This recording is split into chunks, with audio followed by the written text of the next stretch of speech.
what else is on brand for him. He is, one of the best drafting tracks. And I don't know, Austin, you probably don't know this. We did have that conversation. We had a conversation several weeks ago. Did you hear that? I saw the clip. Okay. I actually commented on it. I said, don't hate the player, hate the game. That's right. That's exactly what I said.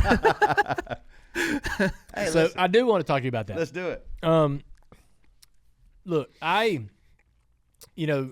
you've won at other racetracks. I've won at other racetracks. People still like to. I don't know if it bothers you. Maybe not yet. But you're really, really good. At Daytona, Talladega, and Atlanta. And I understand why you're good, because I know it takes a certain mindset and mentality. There's a certain way that you got to be thinking and things you want to be doing all the time around that racetrack. Yep. And did it come naturally to you?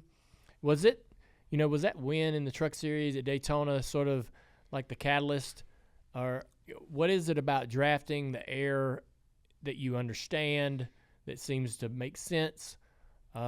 It's not a constant. Like every time you get in that Xfinity car, I don't care if they don't change the rules. It's different. It's a little different. Some things work a little differently than others, and some things have changed. But you seem to always find your way to the front, and you're really hard to beat. You really are. And a lot of times you're a one-man show. Yep. We had 4 damn cars, at Daytona leading the race. And and I actually felt like I was in a decent spot. Right. Like, even though I had all 4 JRM cars lined up behind me, I'm like, why did you think they would wreck each other? well, I just have the confidence. I just have the confidence that I'm like, man, I know that they could gang up on me here, but I'm like, I felt like I was in control. I did. I thought I was in control. But yeah, I mean, you're talking about the super speedway stuff. So the funny thing is I've always hated super speedway racing. Like, I have absolutely hated it up to, I guess, through the middle part of the season last year. Yeah. So when I first came over to RCR, they're like, oh, we feel like we have some really good super speedway cars, and how do you like super speedway racing? I'm like, I hate it. Like, I do not enjoy racing super speedways. And they're like, what do you mean? And I'm like, well, I know I've had success. Back in 2019, I won the Daytona race, and had some success, in the rest of 2019, 20, and 21, like always running up front. It seemed like I always would find myself up front, but I never really thought about it that, like, I was good at it. Like, I never really. And then when 2022 started, and we won right off the bat at Daytona, and then we went to the next one, and we ran up front. I think I finished second at Atlanta or whatever. I'm like, well, maybe I have a little bit of something here that some other guys don't have, and it really started to, like, set in for me, I guess, midways through the year last year, where I'm like, maybe I am pretty decent at this stuff, and maybe I need to take a different approach instead of being so, like, I know they pay they give you a trophy at the end of these things, but I was just always dreading them. Like, I just would not care to go do it. I was just always waiting on when the big wreck's going to happen and when I'm going to be in it. So my mindset has changed over the last year and a half, where I enjoy going to the super speedways now, and talking about that mentality. I've always had that mentality of where, I feel like a lot of drivers, when a move is happening and things are happening, and you have to make a move at the right time or a certain time, you can't think about it. You can't second guess, like, should I make that move? By the time you thought about making that move, the hole's already closed, right? Mm-hmm. So, like, I've always just been the guy that, like, I just go with the flow of, like, wherever my body, like, takes me. Like, I've always just kind of feeling like where the car's at, where the runs are coming, and if I feel like I need to make a move, a lot of times, like, I'm making a move before my spotter even says that the move's coming, because I already see the runs that are generating throughout the pack. And I've just became, over the last year or so, where I've really started to understand that. Before, it was just like, oh, I'm just going to go out there and just try to do the best I can, run up front. Now I'm actually, like, thinking about these things a little bit more, and I'm able to apply it. So I feel like anytime we go to a super speedway, I really have the confidence that, even if I don't have help, I can still get the job done by myself. I think in the Xfinity car as well, it allows you to be in more control of your own fate. Whereas I've never raced a truck, but I've watched enough truck races at Daytona to know that you really don't have much in your own hands. No. You're in that line either on the bottom or on the top, and It's hard to make it. It's hard to make anything happen. Yep. Hard to make anything happen. The way the package works there, it looks very frustrating. Yeah, and like with the Super Speedway, so I'm still learning. Like I made a mistake at Atlanta last year, or this year rather, where you had the 3 quali cars lined up, and I'm 4th, and I'm like, I'm gonna outrun them here. I'm gonna beat them. Like even though there's 3 of them, there's 1 of me. I'm gonna do it. And I had really good runs on the 2 that were in front of me. Side drafted them, cleared back in line, and I got to 2nd. And I just took the run too early. Like I just you're always thinking of that next step. And I thought that I had a big enough run to where I could get beside him, side draft Justin Haley and clear him. And I didn't clear him. I was waiting on the spotter to tell me clear, and he just never told me clear. And next thing you know, I fall back.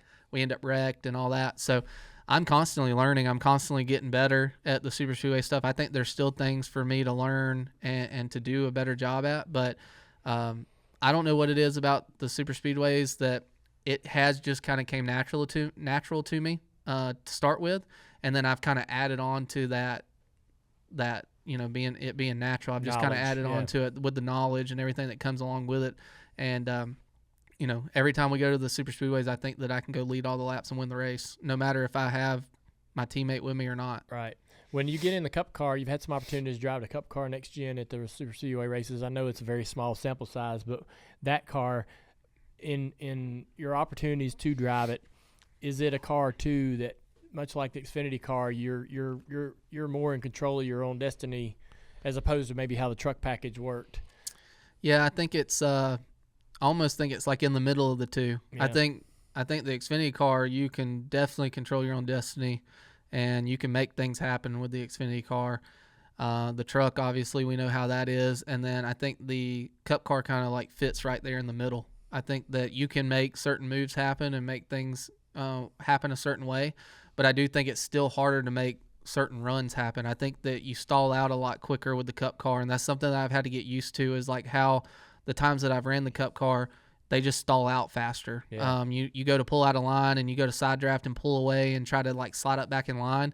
It just doesn't happen as easily as it does with the Xfinity car. The Xfinity car, you can just drag people back so easily if you have that gap in front of you, and you can slide up in line and kind of like leapfrog and forward.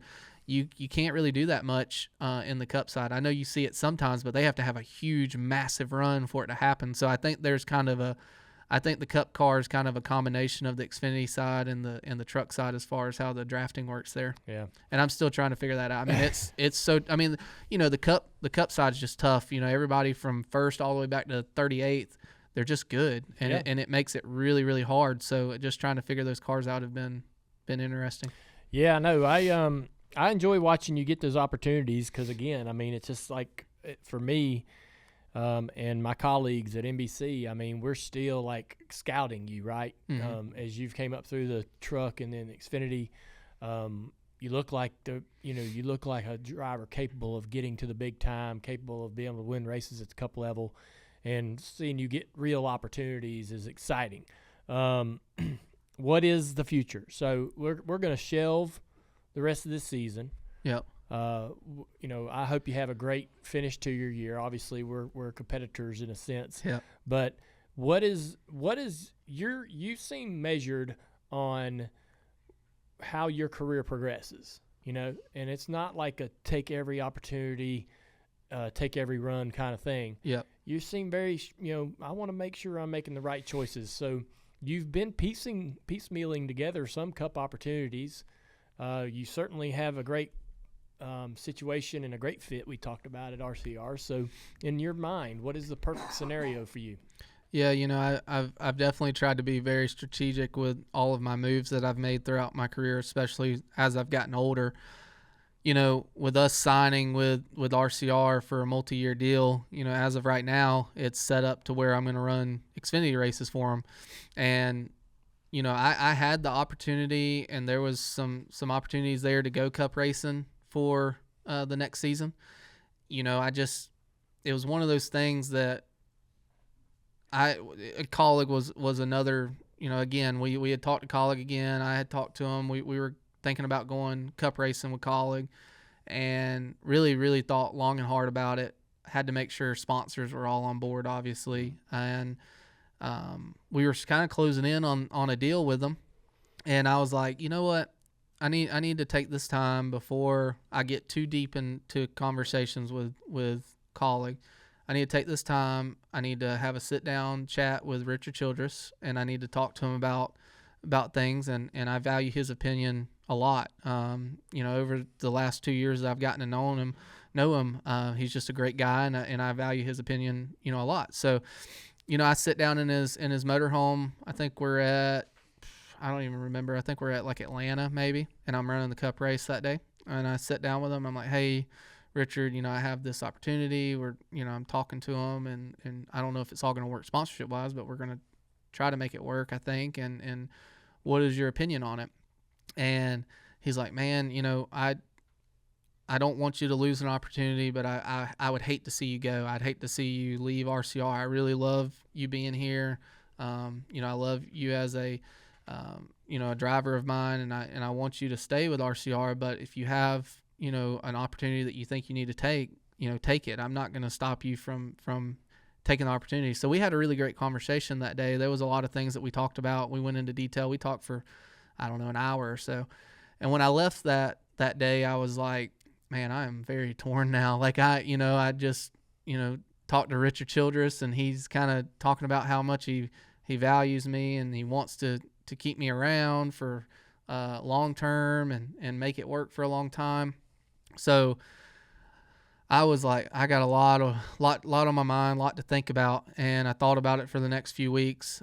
There was some other teams out there that we talked to. I talked to Stuart Haas a little bit, but that never really went anywhere. Like it never got to that point of like, hey, we want you or anything. Talked to Spire a little bit, and that kind of went somewhere, but not fully. And so I'm sitting there thinking about it, and I'm like, I don't know what I want to do. Like I'm back and forth, and hadn't even mentioned it to my wife or anything. Like I've been doing this all on my own. I hadn't mentioned it to my dad, like what I'm thinking. I just almost went into my own little shell and was like, I'm going to figure this out on my own and figure out what I want to do. And there was a lot of factors that kind of went into me deciding the decision that I decided is, I want to make sure it's the right opportunity. Not saying that Colleague wouldn't have been the right opportunity, but I just wanted to make sure it was the right opportunity for me. I'm very loyal to a fault, and I'm very loyal to every race team I've ever raced for. And Richard has just been so good to me. I'm like, man, I don't want to leave Richard. Like I don't want to leave RCR. I want to keep building this program. I want to keep trying to win championships at the Xfinity level. And the way I saw it was, if I can keep performing on the Xfinity side, who knows, maybe one day I can, run on the Cup side for RCR is kind of what my mindset was with my decision. Was like, hey, maybe one day that this might work out for me in my favor, and a couple years down the road or so, they might have a third charter. They might have an opportunity for me to run, in one of their cars, and I can, get the shot over at RCR to run full season. And, that's kind of what it kind of led me down this path is, I love running the Xfinity Series. I think they're so much fun to race, and I have a blast at it. The other thing that kind of weighed on me a little bit is, I like having my Sundays right now. Yeah. I like having my Sundays with my kids. I like, hanging out with all three of them, and each Sunday, sometimes we're lazy and we watch football and we hang out together, but there's other times we go to the parks, we go do Chuck E. Cheese, we go do things together, and I like to have that time with my family, and I like to spend that time with my family. They're kind of my number one priority. So I just thought that with the situation I was in, and sponsorship kind of played a little bit of factor in some of the decision making, I just thought that staying with RCR was kind of my best bet for long term. That's what I've been looking for a long time is, each and every year you kind of see it in racing. Like you just don't know when it could be your last year. And I really wanted to have a long-term deal. And with us having a multi-year deal, that really kind of almost like opened my eyes a little bit on, okay, I'd rather have a long-term deal than like a one or 2 year deal type thing.